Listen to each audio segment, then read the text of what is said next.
send you over the information. Okay, thank you. No problem. Bye-bye. Bye. Good evening, everyone. My name is Glenda Woolfolk, and I'm the founder, CEO, and president of the No Sister Left Behind organization, and we welcome you here tonight. And good afternoon, everyone. My name is Linda Factory, and I'm the treasurer of No Sister Left Behind and the timekeeper for evening. So I hope you guys enjoy the program, and we've got a lot of good information for you. Yes, good evening. My name is Pam Walker, and I'm the vice president of No Sister Left Behind. And I'm so happy to have everyone here tonight. We've entitled this program, Saving Our Babies. Mm-hmm. Yes. And hi, I'm Crystal Shepard. I'm the Black Infant Health Coordinator, and I'm so pleased to be invited here to have this conversation with you today. Yay! Yes, glad to have you. Yeah, we are glad to have you. Okay, we'll move forward with the questions. Good evening, everyone. If you have any questions, put them down and we'll come back through and make sure we answer them, get them answered later on. But we're going to move forward with our program, and we thank you so much for being here this evening. Okay, Shug, it's on you. As usual, let's jump right in it. All right. Okay, Ms. Crystal Shepard, I just want to say we're so grateful to have you here tonight. And I know that this program is going to help so many people. And if you're listening, please share this information. Even if it doesn't affect you personally, it will definitely help someone in your family or a friend. So the first question that I have for you tonight, Ms. Crystal, is basically tell us about the Black Infant Health Program, when it was established and why. Sure. Thank you, Pam. The Black Infant Health Program has been around for about 30 years. That may come as a surprise to you because a lot of people haven't heard of the Black Infant Health Program, but it's been around for quite some time. It currently operates in 13 counties, one of those being Kern, and 2 additional cities in LA County that have large African American populations. The Black Infant Health Program is a maternal health program that serves women who identify as Black or African, who are 16 years or older, and who are also currently pregnant or have recently given birth within the last 6 months. Mm-hmm. There are actually 2 different pathways that you can select when you join the BIH program. You can either opt to participate in the group sessions, which is where you join other mothers virtually at Current in educational group intervention sessions, or you can opt to get those same services via one-on-one with the case manager. The education is really fun. The curriculum is fun. It's not teacher-student style per se. It's designed to engage the participants in an ongoing conversation about their health. And each week, each discussion builds on the next. Regardless of whether you're opting for the group-based approach or the case management only pathway, all of the participants receive individual case management in a setting that respects the participants' beliefs and cultural values. The program works with the participants to develop life skills, to help them find creative ways to reduce their stress, build a social support network, and improve their overall health and wellness. That's good. Some of the education that we provide is on the importance of early and continuous prenatal care. We do self-care exercises like deep breathing exercises, meditation, and we even throw in some yoga poses for fun. We like to stretch it out a little. We talk a lot about nutrition, again, exercise, and the importance of staying active while you're pregnant, breastfeeding, and infant care topics like well baby visits and immunizations and everything that goes along with being pregnant and having a new baby to ensure that mom has the best possible chance of carrying to full term and delivering a healthy baby that can grow into a healthy child. So you asked why, so let's get to the why. I get asked this question a lot, Pam, and that question is, why is there a program just for Black women? That is an excellent question. The fact of the matter is, Black infants are twice as likely to die before their first birthday compared to white infants and compared to any other race of infants. And Black mothers are 4 times more likely to die from pregnancy-related causes than any other race of mother. Maternal and infant mortality rates are a very strong indicator of a community's overall health. So when you have a specific race of people that are encountering these enormous obstacles, as a public health agency, we must address that. We want to address that. Yes, yes. So the mortality rate is one of the one of the main reasons why we have the Black Infant Health Program, correct? Yes, ma'am. Yes. And I, I was trying to do some research, and the statistics that I found, they were from maybe 2016 was the latest one that I could find.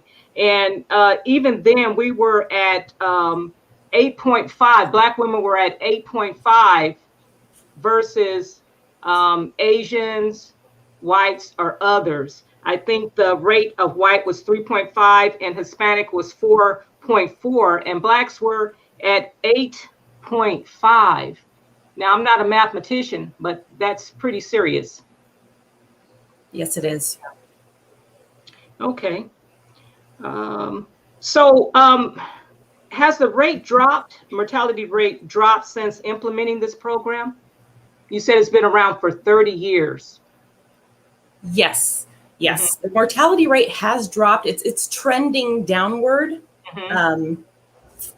But the disparity, the gap that you just mentioned between blacks and the other ethnic groups, it stays consistent. That big gap stays the same, and that's where that's what we're trying to tackle. So as the infant maternal mortality rates go down in the Black community, the infant maternal mortality rates go down in those other ethnic communities also, and those other races, but the gap stays the same. Wow. Do you have any idea why that is? Or maybe the reason for it? Yeah, there's a few things. So some of the issues that are causing the high mortality rate is actually, science suggests that social factors play a key role in these outcomes. These disparities exist in the Black community are not explained by differences in other known causes of adverse birth outcomes. Early prenatal care is important, right? We know that not enough Black women get early prenatal care, but it's not enough, not in the Black community. They need more support. They need more education on topics that are relevant to health outcomes, specifically for Black women. High-risk issues like preterm delivery, preeclampsia, hypertension, and gestational diabetes, those all play a role. When Black infant health began, it really focused on prenatal health education. For many health outcomes, African Americans as a group fare worse than whites at every socioeconomic level. Many researchers believe that stress related to living in a society with a legacy of racial discrimination is a major factor in explaining poor health outcomes among members of minority racial and ethnic groups. Even for someone who has not personally faced major incidents of overt bias, the constant awareness that he or she or a loved one, a child, a parent, a brother or sister might be unfairly perceived or treated poorly based on race can actually be a potent source of chronic stress. So even after considering other risk factors, perceptions of racial ethnic discrimination have actually been linked with poor mental and physical health outcomes, including adverse birth outcomes. It indicates that stress pathways are likely to be involved in, part of this process for, why we have these high infant mortality rates. Overall, the evidence suggests that stressful experiences, chronic stress during pregnancy increase a woman's risk of delivering her baby preterm. And chronic exposure to stressful conditions during childhood or as an adult, even before becoming pregnant, may increase the risk of preterm birth as well. And preterm birth is it's a very bad thing for the African American community. It can have long-lasting effects for the baby. Being born too early or too small is a powerful predictor of poor health outcomes throughout life. It increases the risks in childhood, such as potential for delayed cognitive behavioral and physical development, and it also increases future risks for an individual that's born too early or too small, even into their adulthood. They have an increased risk for chronic diseases like hypertension, diabetes, and heart disease. So you see, this is kind of a vicious cycle. And for me, this is the kicker. Poor birth outcomes persist, even when Black women have pregnancy at an optimal age, have a high income, and are well educated. In California, the preterm birth rate among Black women is 43% higher than the rate among all other women. And preterm births are one of the top contributing factors in infant mortality, especially pertaining to Black babies. Mm-hmm. Yes, I definitely believe that.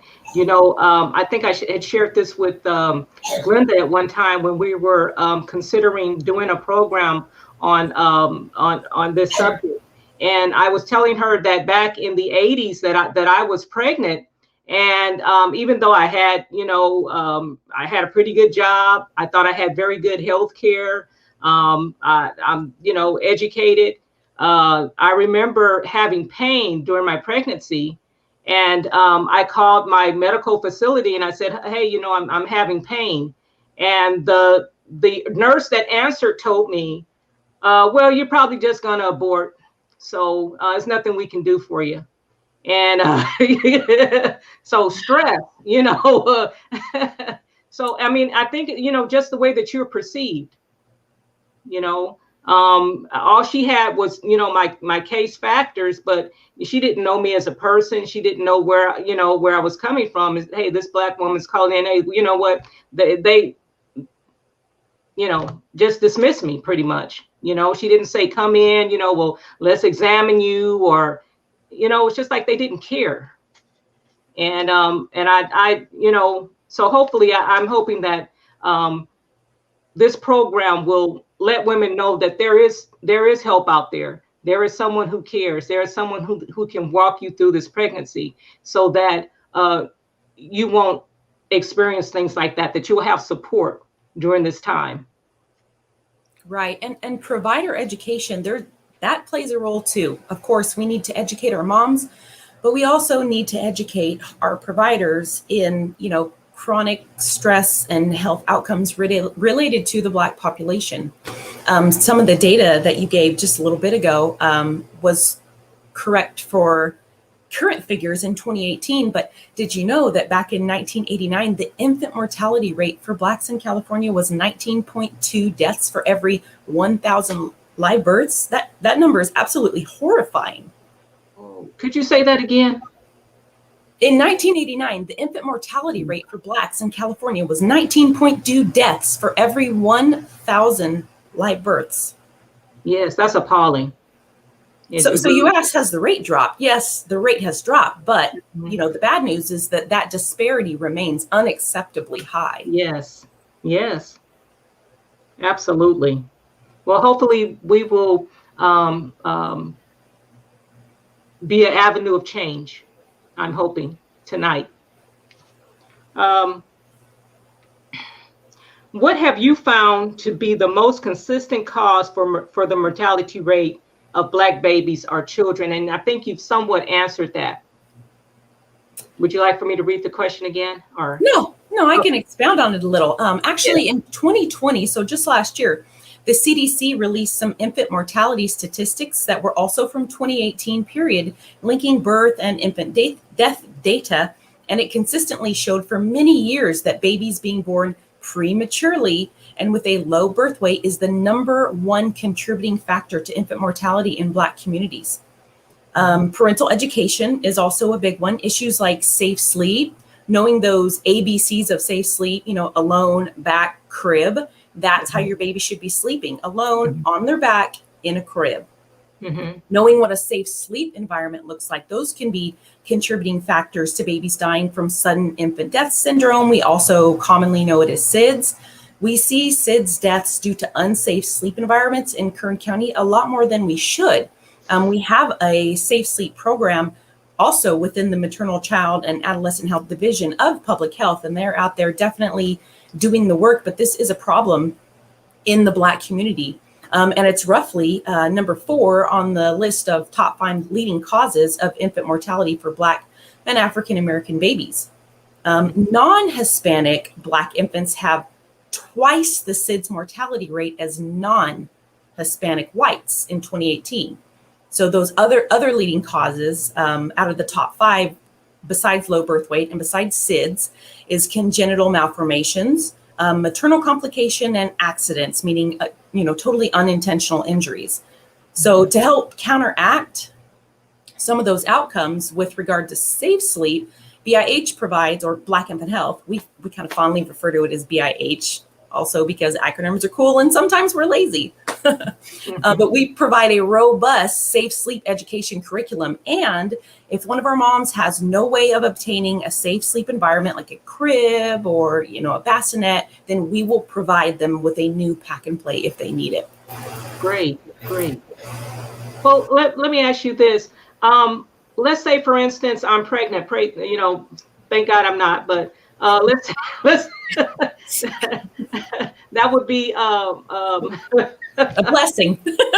Yeah, it would be a blessing, but I think I would need mental health for that. But at any rate, so let's say, for instance, an example, if I'm pregnant and maybe it's even my first time, it could be my second time, but I want to utilize the help that is available for me in the community.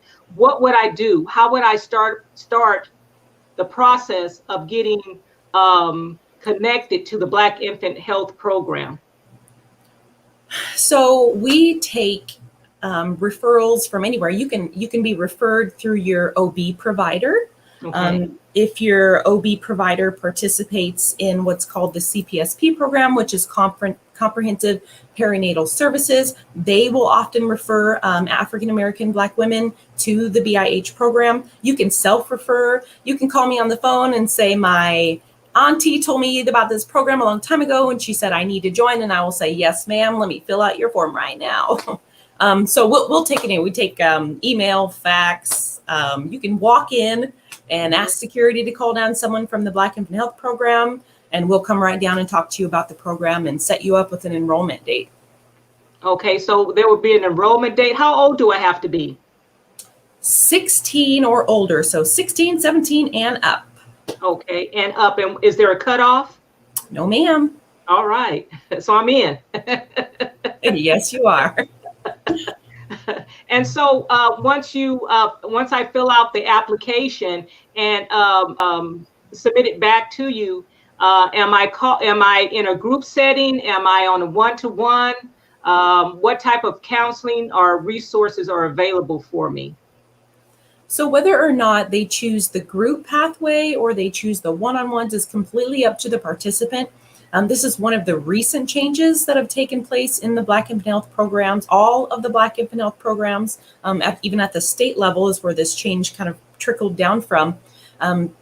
There was a time when we were only able to enroll mothers into the group model. The Black Infant Health program is really based on a social support model, but now they've expanded it to include women who, of course, the issue with only enrolling in the group model is the group is a set schedule. So if you work Monday through Friday, 8 to 5, and you can't come to a group session, be it virtually or even when we were in person, the group sessions were a few hours long and they were on a weekday and they were in the middle of the day. So if you couldn't attend that, then you did not used to be able to participate in BIH. However, with the new expanded model, with that one-on-one case management where you're getting one-on-one education through your case manager directly, we are more flexible. So we can do longer sessions. We can do more frequent, shorter sessions.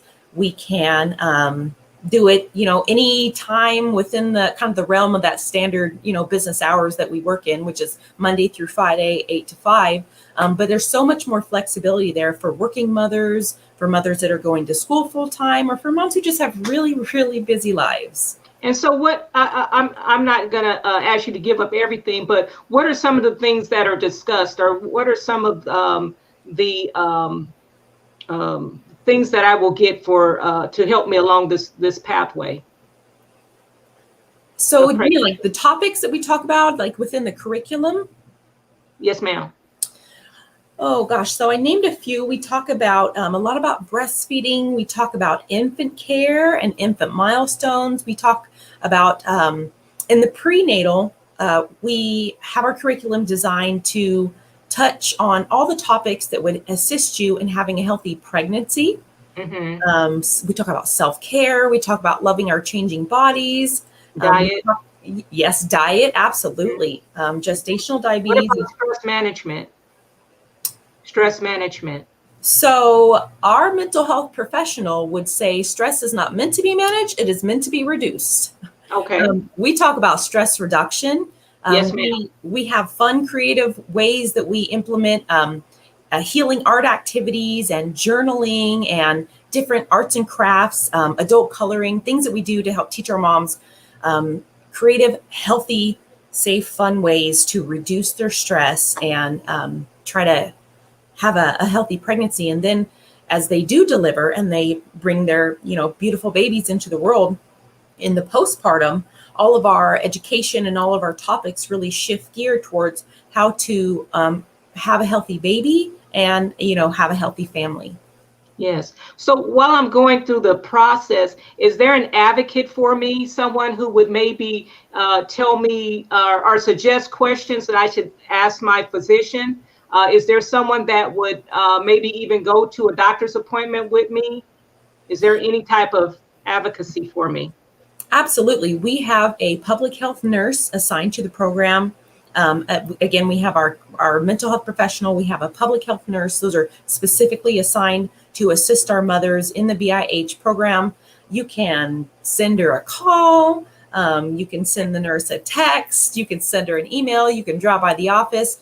She's very responsive. It could be anything. Maybe you have a concern, or maybe you've been told that you may potentially have to have a cesarean section. You've never had one before and you want to know more about it. Our nurse is very thorough and she's very compassionate, and she's a wonderful nurse, and she's very responsive to the women on our program, and she's very accessible to them. Wow. I'm so glad to hear that those type of services are available to us in the community. We really need to know that.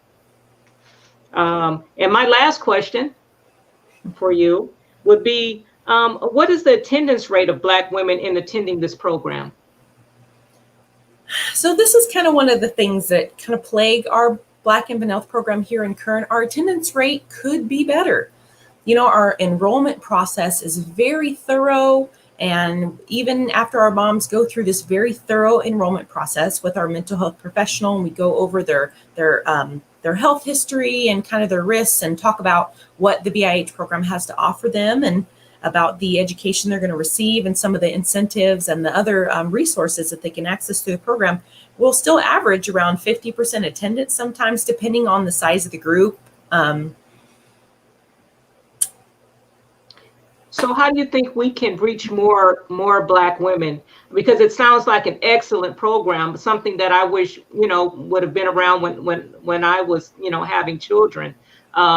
And so, I mean, every woman that I would want every woman, Black woman, to participate, because it just sounds like there's so much help. Honestly, I feel like if you're a Black woman and you're living here in Kern County and you're not taking advantage of all the resources and the help that you get from the Black infant health program, it's a grave injustice. Yeah. And sometimes they don't attend because, they'll drift away because life happens. Being pregnant can be a very stressful time, especially with all of the other daily average things that go on in our lives. And sometimes it's because they move out of the area, or for some reason they just aren't able to keep up with the commitment because they have a rapidly changing job schedule or school schedule or something like that. We don't ever want to see our moms leave the program prematurely. So we're incredibly flexible in order to keep our moms in the program, for them to continue receiving as much of those services as possible. The most important thing for us is to help get them through their pregnancy and to deliver a full-term healthy baby. I can tell you that the state is actually working on a Black infant health campaign right now. You may have heard it on the radio. It's actually playing on the radio. It's been on 95.3 recently. So we are working on our campaign, on our advertising, and more of a social media presence. courtesy of the state, also as part of their campaign launch. So we're hoping that will yield more referrals and more mothers wanting to participate. Absolutely. I certainly hope so. And just to reiterate, once I give birth, how many sessions afterwards am I entitled to being in this program? So we do a minimum of 10 sessions for the prenatal and also 10 for the postpartum. But we can also, especially when you're doing that one-on-one pathway where you're doing the case management education, we kind of focus that on an individualized care plan. So moms can also build an a la carte program per se of education that they're interested in, things that they want to know more about. Really anything. They can really get as many sessions as they want, as long as they will give us the time and an audience. And what about resources? Let's say if my child needs a certain type of formula and I'm not able to pay for it, do you have outside resources that you could refer me to? So we have partnerships with other organizations all throughout the county. We have had moms that have ran short of formula, and we have managed to go out and get those donations to kind of tide her over until we can get her, signed up through WIC. And we also have a lot of resources for other community partners that provide donations for, baby diapers, wipes, and things of that nature. Okay. Yes, that's great. That's great. Okay. Well, we do have some more questions for you. And Ms. Glenda, you're still on mute? Yes, I think you asked them all, Pam. No. In a roundabout way, I think you asked them all. But anyway, I think I was supposed to start at 4. So I'll say, what have you found to be the most consistent cause? I think you already did that. Pam asked you that. What is the attendance rate? We talked about the attendance rate, the time frame. Should a woman seek help from your program when experiencing difficulty in their pregnancy? I think we talked a little bit on that. What can we do as a community to help lessen the mortality rate of Black babies and infants? What do you look for?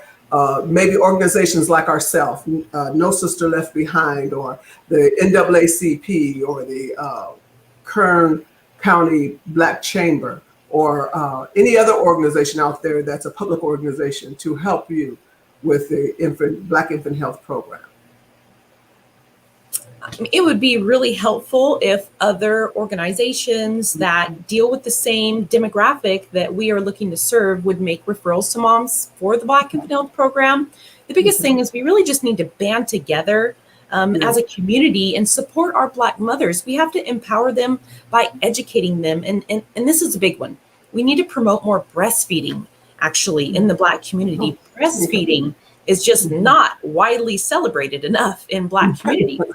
Black women actually have the lowest rate of breastfeeding initiation compared to all other racial and ethnic groups in the United States.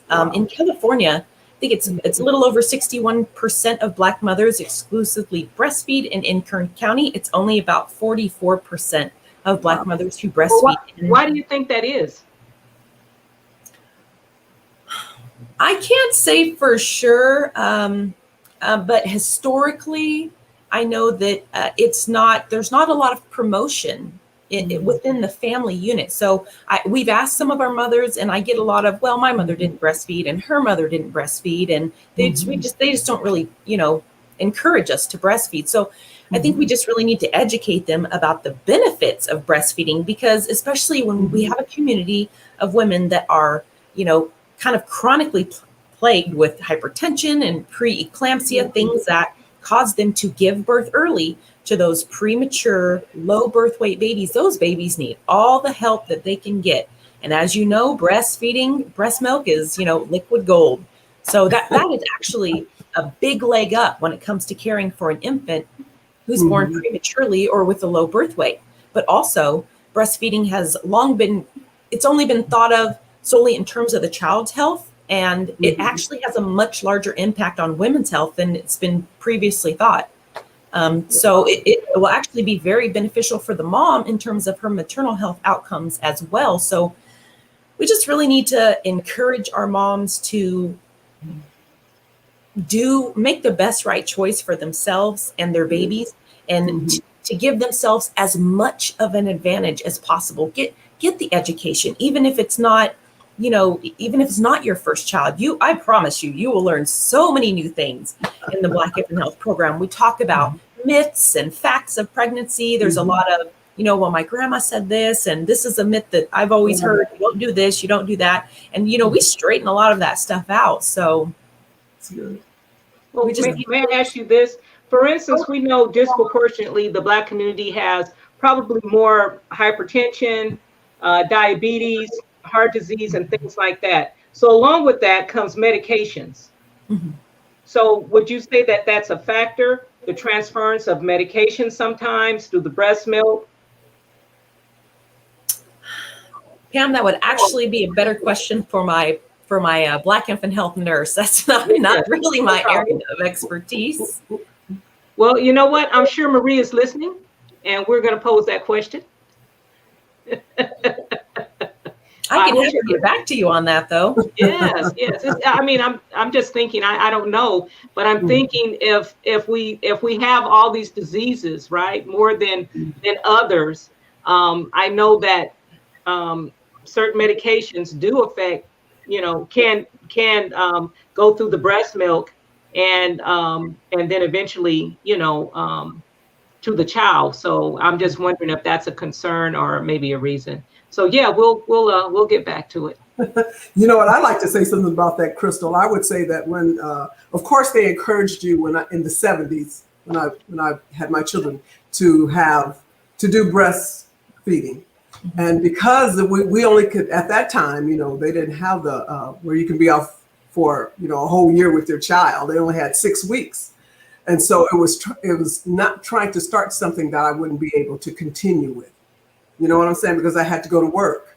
So I think that was a barrier for me in the 70s when I had my children, is because I knew in 6 weeks I'm gonna have to be up at work, and to have to start that and not then go through the putting the milk in the bottle, and you could do all of that, but my thing was like, get to work, you got to get to work. You don't really have time to do the breastfeeding. But yeah, we were taught all of those good things about breastfeeding. They still would give you that information before you left the hospital. And they really encouraged you to do it. They really did. They really did. But it was just that barrier of knowing that, in 6 weeks, I got to hit it. I got to go back. I got to go back to work. So, where's all this stuff? But so that's what happened to me. I'm only going to speak for me. I think that's actually still a big issue today. We don't have enough employers that are, find creative ways to provide, there's provisions for lactation support now in the workplace, and we need more employers to get on board with supporting, lactating mothers. That's good. That's good. Absolutely. Yeah. I think we have a young lady that's talking about being in the program. Let's see. There she is. I wanted to do this program. Oh, wow. When are you going to be back in Bakersfield? We haven't left Bakersfield, actually. We are providing our services virtually. So our current educational sessions, whether you're doing the one-on-one or whether you're doing the group sessions, those are taking place in a virtual forum. We do contactless deliveries and drop-offs. So, you get to see our faces from time to time, but of course, in this kind of post-COVID era, well, it's not really post, but we really care about the health of our mothers, and we don't want to risk exposing them. And so we've opted to continue on the virtual pathway for a while until it's safer to bring them all together, in a group space. So, but you are welcome, Miss Woodard, to come and call us at Public Health at 661-321-3000, and I will take a referral for you. That's great. If you have any more questions, Journey, let us know. Thank you. Okay. You know what I was gonna say, I think the wonderful thing about it now is that you can do it online.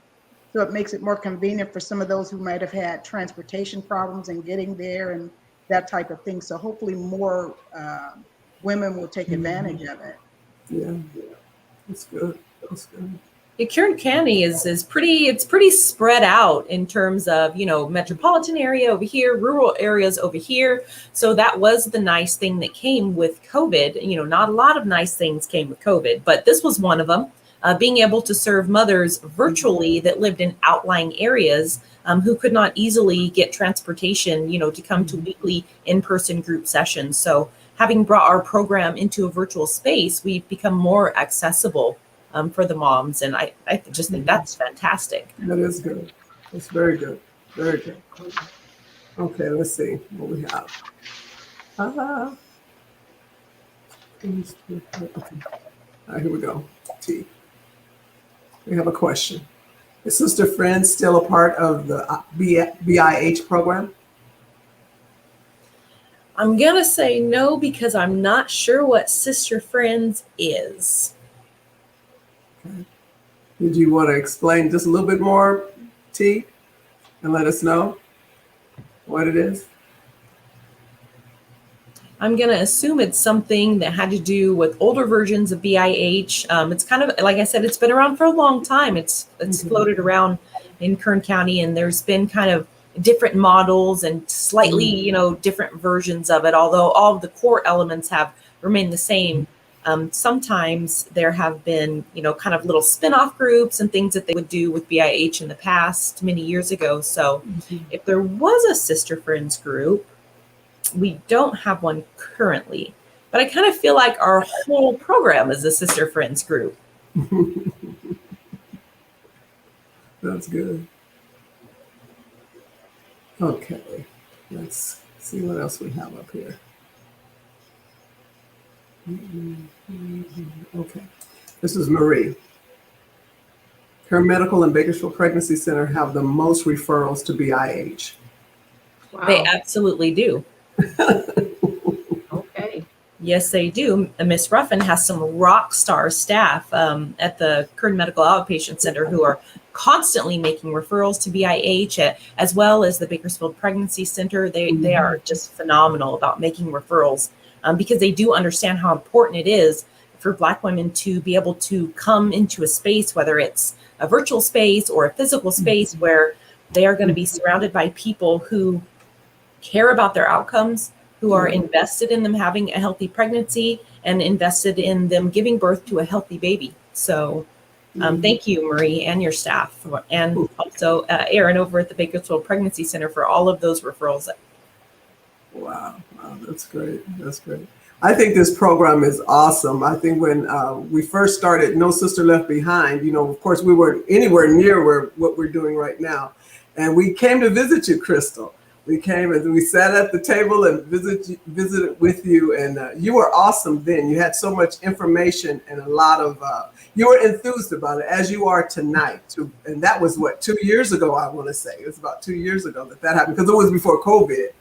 So it's been a little while, but you were just as enthused then as you are tonight. Of course, you relayed quite a bit more information than we heard that day, because we were limited. I think it was your lunch hour or something like that, but it was a lot of good information. And so over the last 2 years, or this past year, we have been trying to get Crystal on the program. And once she got through the red tape, she called me. She let me know that she was available to come on.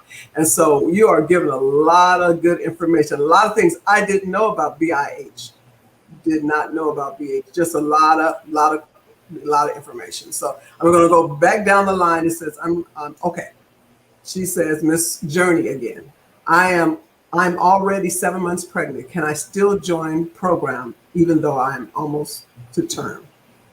Absolutely. You can join the BIH program at any point during your pregnancy, and even up to 6 months postpartum. So that's 6 months after you've delivered, you can still join the program anytime from the moment you find out you're pregnant until all the way up until 6 months after you've delivered. So That's great. That's great. Yeah. Thanks for asking, Journey. We appreciate you. We appreciate you. Yes. Okay. Any more questions, ladies? Vera has something to say. I think it's Glenda. Now these mothers are going back to work in 3 weeks. Wow. Really? Wow. Wow. I thought it had gotten better for him. Wow, 3 weeks. Wow. Yeah, well, Vera would know, with her daycare, definitely would know. In some areas. And so We actually have a lot of working mothers in the program now that we have that case management only pathway where it's more flexible in terms of them setting up their educational sessions. So we can kind of work around their schedules. So we have seen a huge uptick of working moms, and Vera's right. They are just really out there hustling. There's a lot of jobs out there right now, and our moms are just out there, getting to work really. Yeah. But we want to make sure that they take some time to do some self-care and do some bonding also. And so we really encourage them to try to find a healthy balance between, get out there and get to work, and also, make sure that you take care of you so that you can, continue to provide for your family.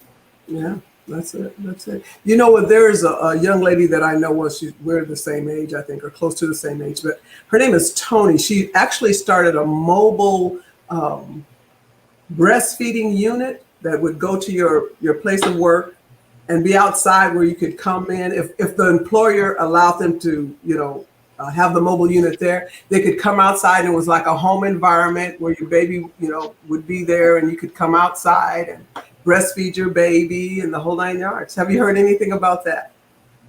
I haven't. That sounds incredible. It is incredible. She lives right here in Bakersfield. Her name is Tony Jacobs, and she started a mobile unit, but I haven't heard much about it. So I was wondering, had you heard anything about it, since you were talking about breastfeeding? No, not yet. That was awesome too. Yeah. I'll get you go out there and find her. Yeah. I'll get you some information and see if she's still doing it, but I haven't heard it. But COVID hit, so sure. That stopped a lot of things. But I thought that was a neat idea. Let's see. Do we have any more? Let's see. Okay, here we go, Marie. Okay, Marie has a question. Will more CPSP programs be available in the community?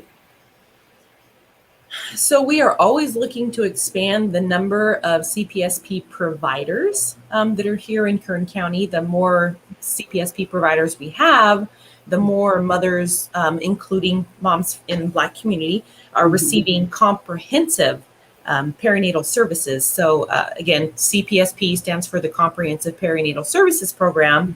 And when your OB provider participates as a CPSP provider, they do more assessments, they do more education, they give you more information about your nutrition, and just like a variety of, socioeconomic factors. They assess those and determine, where you could use more education, where your strengths and weaknesses are, and try to help leverage that so that you can have a healthy pregnancy. And we're always looking to take on more providers. We are actively out there talking to some of our healthcare partners about making that happen. Thank you for that question, Marie. Okay, do we have any more? Oops, here we go. I have a question here. Deborah, what are some of the results and accomplishments in Kern County BIH program during our recent COVID-19 pandemic? So the first thing that comes to mind is during COVID, we at one point had 100% of our moms initiated breastfeeding. I was blown away. It was so fantastic. Yeah. Right? Because like I've said, we don't have enough mothers kind of initiating breastfeeding within the Black community. So when, COVID was kind of out there wreaking havoc very early on, we were doing kind of our first initial virtual groups. We saw 100% of our moms decide that they were that it was safer for them to stay in and breastfeed their babies. And the benefits of that are just so phenomenal. I can't rave enough about it. Wow. Thanks, Crystal. Okay, let's see. Oh, T has her answer. We were mentors to the moms. Wow. Oh, so we have family health advocates And that's a role within our BIH program. That's a staffing role.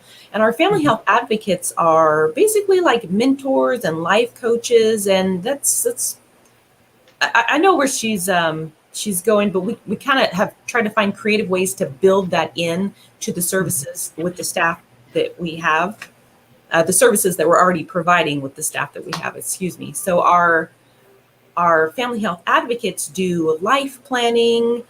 They do goal setting, both long and short-term goals with the participants to help find out, what are their goals? What are their hopes, not just for themselves, but also for their babies? Maybe do they have some financial things that they want education on? So we try to help them meet them where they're at and help them get from where they are to where they want to be. Wow, So I like to think of them as our mentors and our life coaches within the program. And every single woman that participates in the BIH program has a family health advocate assigned to them. Oh, that's good. Yes. Yeah, it's real good. It's personal care. It's really good. Okay. Okay, sad but true.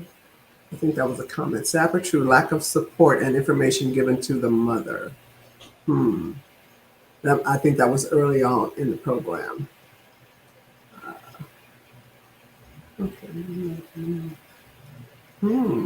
Ladies, have any more questions? We have had, I think Ms. Crystal was very clear and very in-depth about the program. Very in-depth. It's an excellent program. That's okay.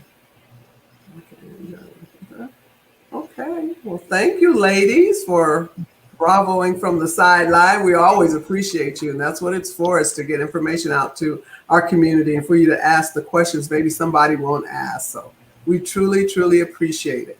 Okay, so this is the program. Okay, I'm just trying to make sure I didn't miss anybody. Okay.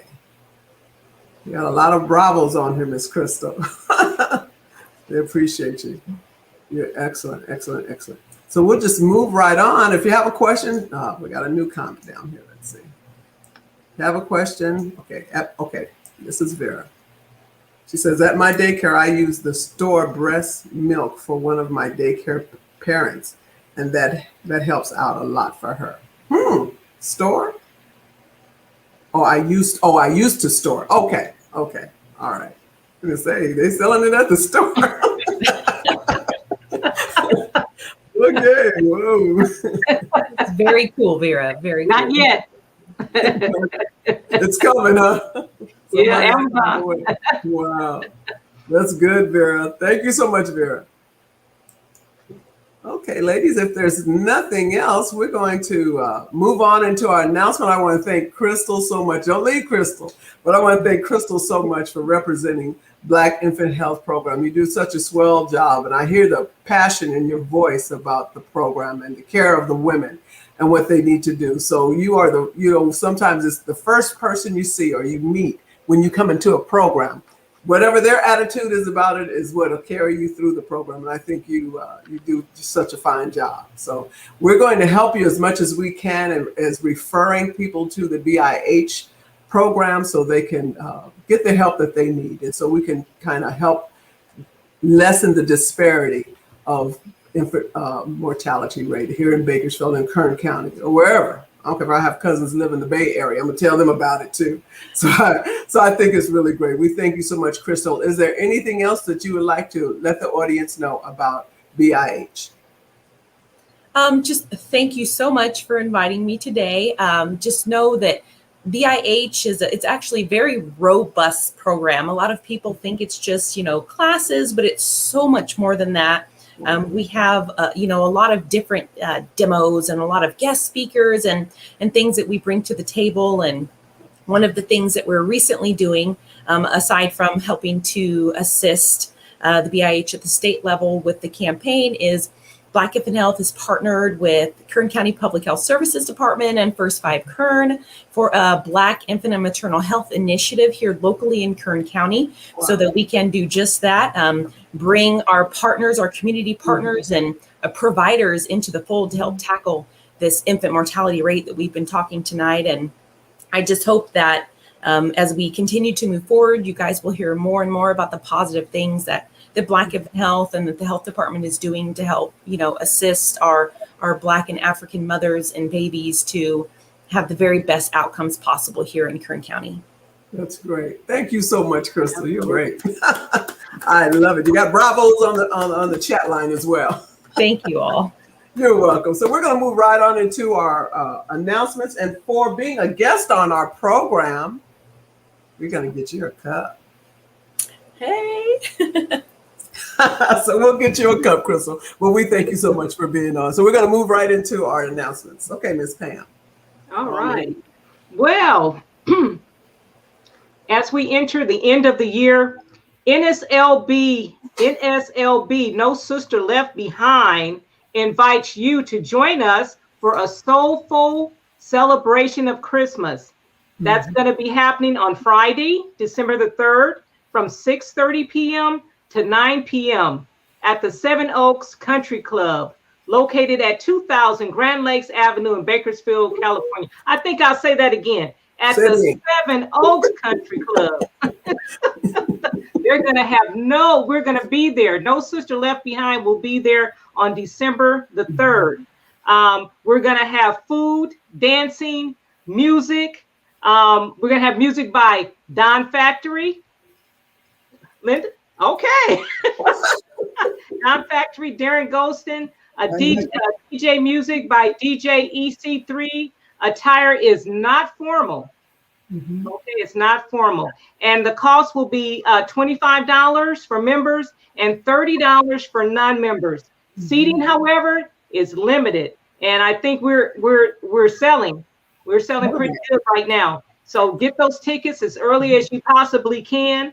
And we have a wonderful evening planned for you. We're going to have a surprise guest who's going to bless us with a solo. I can't tell you who it is, but you're going to be blown away. Okay, so look forward to that.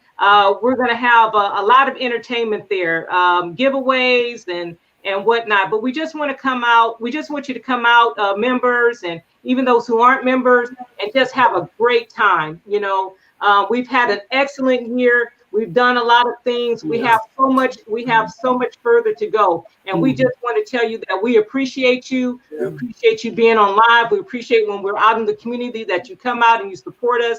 And so we're just going to have a night of celebration, a soulful celebration. We might even get the Soul Train line going, right? Right. Okay. Okay. And if you'd like to come out, which I hope each and every one of you will, we definitely love to see your faces. Go to our website at NoSisterLeftBehind2.org and purchase your tickets, okay? As soon as you can, because like I said, the seating is limited and they are selling. And then for our upcoming broadcast, Ms. Glenda, would you like to talk about that? Sure would. We're going to be featuring Bonnie Crowder. We're going to talk about gardening. A lot of people are going back to gardening in their own backyards and growing their own fruits and vegetables and everything. And it's more healthy because you don't have the pesticides and all those things. So we're going to have Bonnie Crowder. She's an avid gardener as well as a contributor to the NSLB bi-monthly newsletter, the Sister Network. So she's also a part of that. And we'll be having Kevin Milburn of Garden Fun with Kevin Milburn. He is a awesome, funny guy. You guys are going to really enjoy him. But he does a great job, and his fruits and vegetables, just as Bonnie's, look beautiful, absolutely beautiful. And they're on Facebook, but both will have a love and a passion for gardening. So we're going to have them on next week. NSLB will not be broadcasting on Thanksgiving weekend. We're going to do the turkey thing with cake, and we're going to be like sitting back from all of that. So we'll be on Saturday, December the 4th, however. And now we're going to have a call to action from Shug, our membership. Well, you know what? Let me say one more thing. We got hoodies. We got hoodies in 3 different colors: green, orange, Woohoo! and purple. Yeah. Yeah. You can go online tomorrow and you will be able to purchase a hoodie, No Sister Left Behind hoodie. Yes, that's wonderful. Save my orange one for me. Got you. Membership is always the bloodline of this organization. Without you, there could be no us. And so we'd ask you to please consider becoming a member of No Sister Left Behind. Memberships are $50 per year. They renew at the end of your particular year. And, you get so much. And more than anything, you're helping to bring this type of information that we saw tonight to the community, which is it's golden. And Miss Crystal Shepherd, she has really informed me on a lot of things tonight. It was just great information. And so help us to help not only yourself, but others by joining. But I would also like to ask you that if NSLB Live has helped you, or NSLB period has helped you during this year, or helped even someone that you know, let us know about it. Leave it in the comments. Leave a brief message in the comments on how NSLB has helped you. And we would certainly appreciate it. We all need support. We all need encouragement. Yeah. And now that I've been given the floor, I just want to let everybody know, this staff really works hard. And Miss Glenda, 24/7, things that you don't even know that she's doing. She's out there and she really cares. She has a heart of service and she really cares about women. So please, in the comments, let her know how thankful you are, because even when you don't see her working, she's working. Trust me. Thank you. Okay, lady. That's all I have. Vaccinations? Vaccinations. Please get vaccinated. I'm ready to come out of this COVID thing. And if you don't understand about the vaccination, get you some information. Go to the CDC. Somebody's telling the truth. So listen for the truth. Don't listen to what's passed to you, maybe false information, but at least find out for yourself and make your own informed decision of the truth about the vaccine. Let's get vaccinated so we can, try to come out of this. Yes, it's been a little while, so let's get out of it. And I'm tired of singing at funerals of young people passing away because of COVID. So let's try to encourage one another. Look into the information about the COVID vaccination and check it out and make an informed decision on your own. And let's see, where are we at now? Closing remarks. Again, I want to thank Crystal Shepherd for being with us from BIH, from the Kern County, let me see. Public Health Services Department. Public Health Services. Thank you so much, Crystal. Kern County Public Health Services. We truly appreciate you, Crystal. It's been a long time coming, but I'm glad you were here today. And I'm just grateful and thankful that you were able to be here and all the information that you provided us. I'm just blown away. So we will try to make sure that, we're going to make sure that if we have anyone, that we'll refer them right to you. We will refer them right to you. And Miss Woodard, we thank you for coming on and letting us know that you heard this program and you are seeking help to bring you on through this pregnancy. So we're grateful for that. So if we don't have any other questions, ladies, we're going to call it a night. We're 2 minutes away from 7 o'clock. We did pretty good tonight. We usually hang over a little while. But again, Crystal, is there anything else you would like to say? Thank you so much again. And I have some newly ordered material for BIH, some brochures and some cards I'm going to be sending your way, Glenda. Okay. So just make sure I have your mailing address and let me know so I can send those to you. So when you do refer a mom, you can provide them with that initial brochure and some information about the Black Infant Health Program and journey. Give me a call. Perfect. Excellent. Thank you so much, Crystal. We definitely appreciate you. We'll be having you back on somewhere down the line. We're going to have you back. Let's do it. Yeah, so we can remind folks, keep it up. So we're going to remind you. But everyone, have a good evening. Thank you so much. Register for our event that's coming up on December the 3rd, a soulful Christmas celebration. We look forward to enjoying the evening with you. I'm sorry. Yes, we'd like to see all of our partners. All of our members. We want you there. Members in our community there. Yes, It's yes, gonna be yes. a grad night, a great night. A great night. All right, everyone. Have a good evening, everyone. We love you all, and thank you again for coming in. Thank you so much, Chris. Good night.